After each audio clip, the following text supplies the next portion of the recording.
The We Can Do Hard Things podcast, hosted by best-selling author Glennon Doyle, her wife Abby Wambach, and her sister Amanda Doyle, has reached a multi-year extension with Audacy. The podcast was initially conceived as a solo project for Glennon Doyle following the success of her 2020 memoir Untamed, but talking to a microphone alone in the closet where she writes just felt boring. So, after listening to a few recommended podcasts, a light bulb went off. Oh, podcasts or conversations. And she asked Amanda, who is also VP and General Counsel of their nonprofit Together Rising, to come on board. Wambach, a now retired Olympic soccer player, appeared as a guest before becoming an official co-host.They're, also rebranding. It's now called We Can Do Hard Things with Abby, Glennon, and Amanda, and has new cover art that shows all three of them. The podcast, which releases 2 episodes each week, is available on all the major platforms. As part of the new pact, select episodes will drop early exclusively on the Audacy app. The show is produced by Allison Schott, Dynna Cabana, and LoGrosso. To break through the noise of the crowded podcast landscape, we look to partner with authentic voices with diverse opinions and platforms. Jenna Weisberman, EVP of Podcasts at Audacy, tells The Hollywood Reporter. This is the epitome of Glennon, Abby, and Amanda. Their authenticity is their calling card and superpower, and they're a bright, inspiring light in these dark and difficult times. Dolly Parton is featured in the October 30th episode, and other guests include Vice President Kamala Harris, former First Lady Michelle Obama, Tracy Ellis Ross, Oprah Winfrey, Jane Fonda, Megan Rapinoe, Dr. Becky Kennedy, Suzanne Stabile, Billie Jean King, and Reese Witherspoon.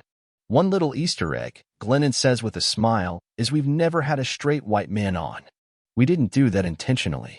For the first 100 episodes, we just were choosing the most interesting people to us.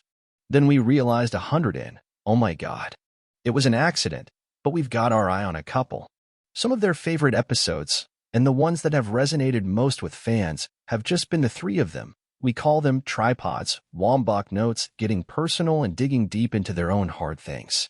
The trio spoke with THR about helping listeners realize they're not alone, publicly confronting their own personal challenges in their dream guests.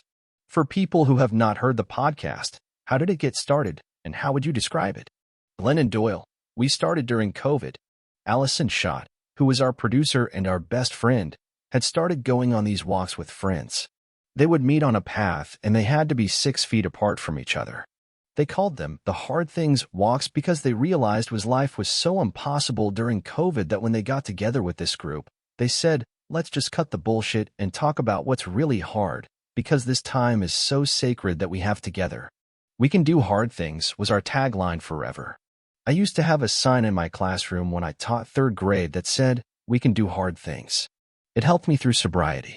We just thought, why don't we basically make the equivalent of the Hard Things walk where we're talking about the real hard stuff?